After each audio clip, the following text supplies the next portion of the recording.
Hello and welcome to our thought for the day. At the moment, I'm reading my way through the Old Testament, and recently I've come across the story of Rahab. Do you know Rahab? I think she's one of the most unlikely heroines in the Bible. She lived in Jericho, an oasis city in the desert, at the time when God's people under Joshua were conquering the Promised Land. Jericho belonged to the Canaanites at the time, a people that get a very bad press throughout the Bible.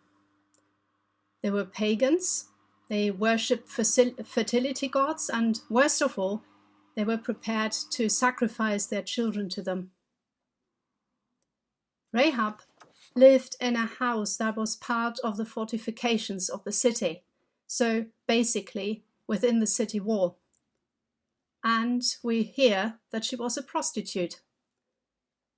From her story, which you can read in the book of Joshua, we can assume that she was keeping a kind of a lodging house for people who traveled through, and that she also offered some extra services. Why she did so, we can only guess. She probably had no other way of earning a living. Perhaps she was a widow. She had a family in the city who obviously weren't able to support her financially. Perhaps it was even the other way round, and she had to put the food on the table for everyone. Who knows? Joshua, the Israelite leader, had sent 2 spies to Jericho, and they happened to stay at Rahab's house. But they had been watched, and the king of the city sends a message to Rahab. He wants the spies, but she hides them on the rooftop and tells the king's men a fake story when they come to her door. So they believe the spies have actually left the city, and they try to pursue them on the road. Rahab has taken a great risk in hiding the spies, but why has she done so? Why should she stick her neck out for some strangers in her lodging house? She gives us the answer herself. She has found the true God. She has heard of all the things the God of the Israelites has done for his people, how he has rescued them from the Egyptians with that amazing miracle, drying up the water of the Red Sea so that they could get away. She has heard of the astonishing military success God has given his people in Jericho's neighborhood. She has started her faith in Israel's God. She says to the spies, "The Lord your God is God in heaven above and on the earth below." And she banks everything on that faith, despite her background, not really thinking about what her family would say. She hides the spies in her house. She also asks them that her and her family would be spared when the city is conquered. The spies promise her that, and she helps them to escape. I love that bit of the story. She lets down a rope down the outside of the city wall through one of her windows. The 2 men climb down, and she sends them to hide in the hills until the dust has settled. On battle day, that red rope will be tied to the window again as a sign, and Rahab and all her family will be safe in her house. Rahab is an unlikely heroine. First of all, she's a woman at a time when women didn't count as much as men did.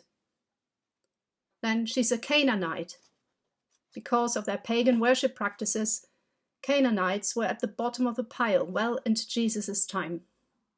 They were people Jews would keep away from as much as possible.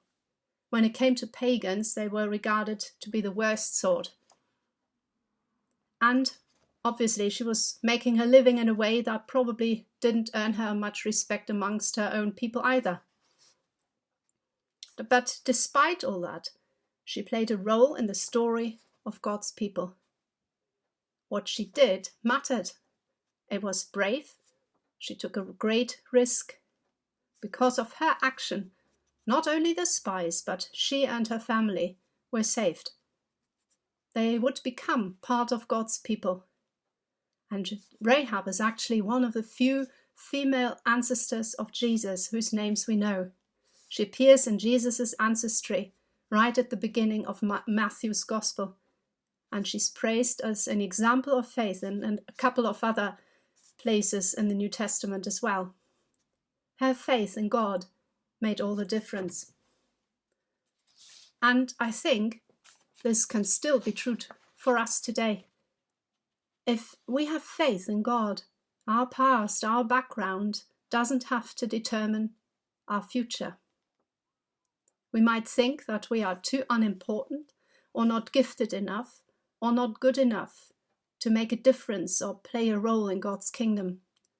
But all that matters is faith in Him and the trust to put that faith into action. If you start looking, the Bible is full of people who became unlikely heroes, who had messed up, who were just the middling sort or the bottom of the pile, not particularly gifted for what God wanted them to do, but who trusted God and did amazing things. Stories like that give me hope when I wake up and I think, I can't do this, or I can't cope, or I haven't got that skill.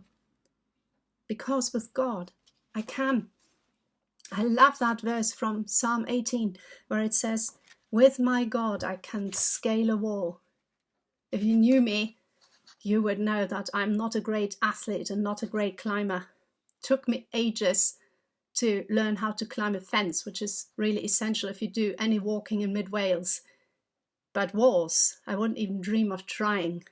But really, it doesn't matter what we think we can do, but who we've got with us. With my God, I can scale a wall. With God, you and me can rise to any situation, just like Rahab. God bless you. See you soon. Bye-bye.